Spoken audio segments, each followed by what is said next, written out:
a young rookie cop. He's in front of all the people flooding out of the theater, and he staggers to see this pimp mobile coming off the sidewalk down the street, and all the people are going.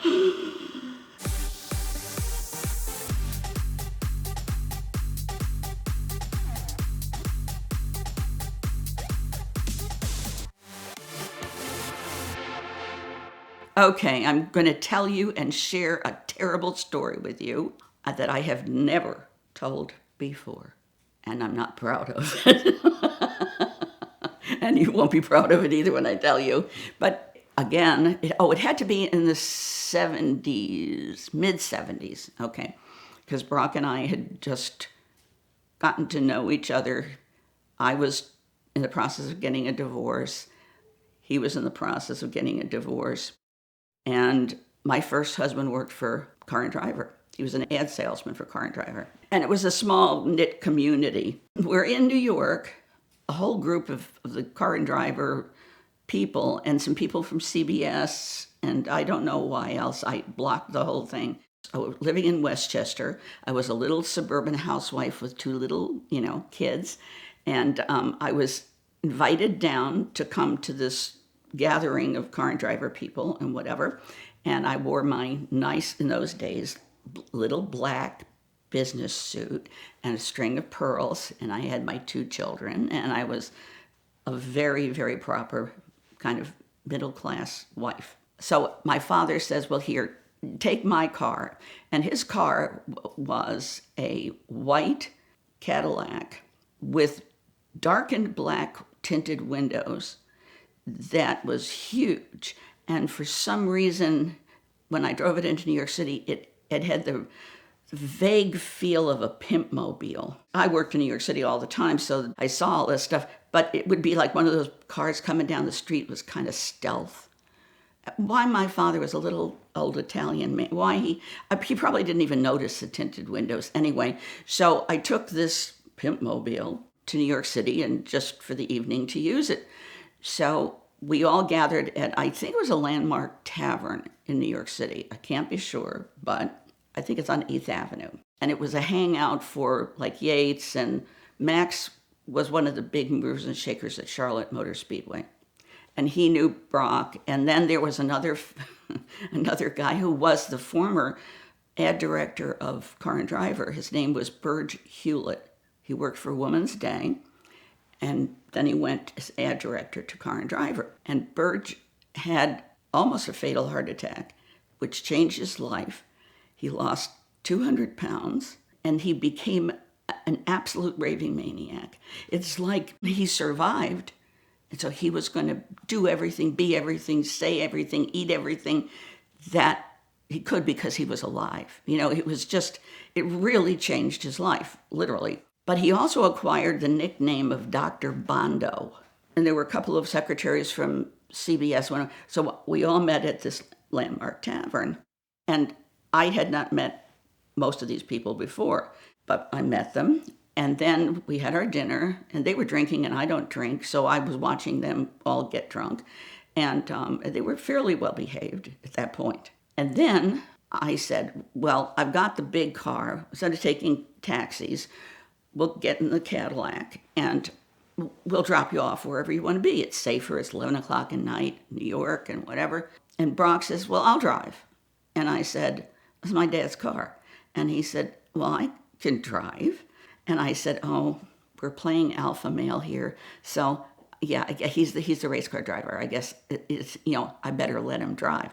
So I said, okay, that's fine. You be the guy and you drive, and I'll sit in the middle. And Max Mullman was on the other end. So the three of us were in the front of this pimp mobile. And then the two secretaries and Dr. Bondo, who was feeling no pain, were in the back seat. They're giggling, and I don't know what was going on because I was too wedged in I didn't want to look. I don't know what was going on in the back seat. And Brock and Max are talking over me as if I'm not even there, and I'm saying, this is really sucks. We go up, I think it was 8th Avenue, and we take a right, and we're heading towards Broadway. Well, the street was empty, and Brock's driving. They're all one-way streets in a grid pattern, one-way streets. So Brock's driving and whatever, and from the back seat, Dr. Bondo, and the girl stopped giggling for a minute, piped up and said, "You know, Yates, you're really gotten old and boring." Well, that did it. And all of a sudden, we went from going straight across the street in the direction of Broadway to Brock jumping the Cadillac onto the pavement and driving down the pavement towards Broadway. He's not in the street anymore. He's driving down the pavement. And this little middle-class housewife can see the headlines in the newspaper: daughter of Italian man living in Westchester County arrested for driving down the sidewalks of New York City with her father's car. So I've got all this ticker tape going through my head saying, I'm going to die. If they don't kill me, my father's going to kill me. So I'm now being a little scared girl. And Max Mullen's going, yeah, Yates, this is like the good old days. This is great, whatever.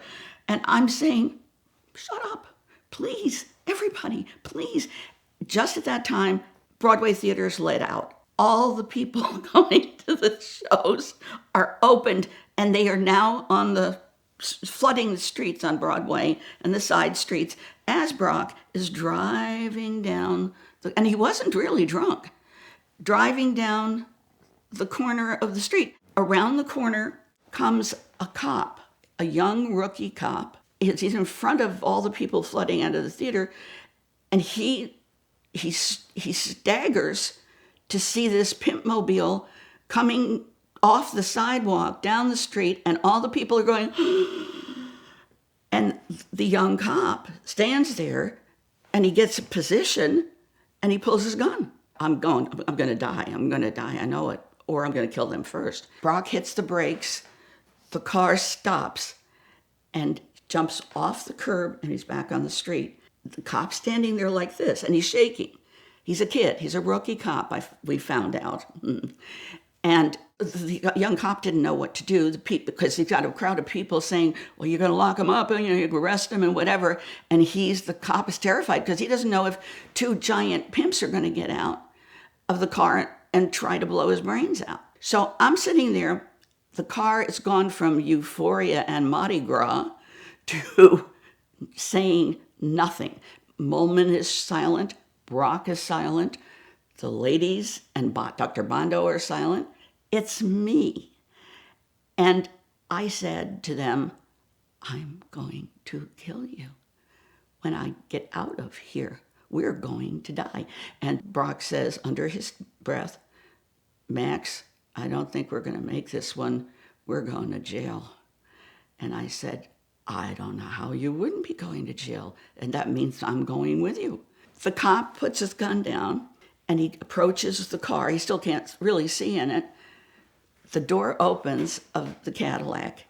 Brock and Max Mullen grab me out of the center and shove me out the door. I'm like a fool. I'm running out of the door and I'm running around the car. And as I round the back trunk of the car, and the young cop is still there with his gun. He's moved around now. He's following me around he doesn't know what I'm doing running out of the car. And he says, stop running and get over here. And I said, how do I do both?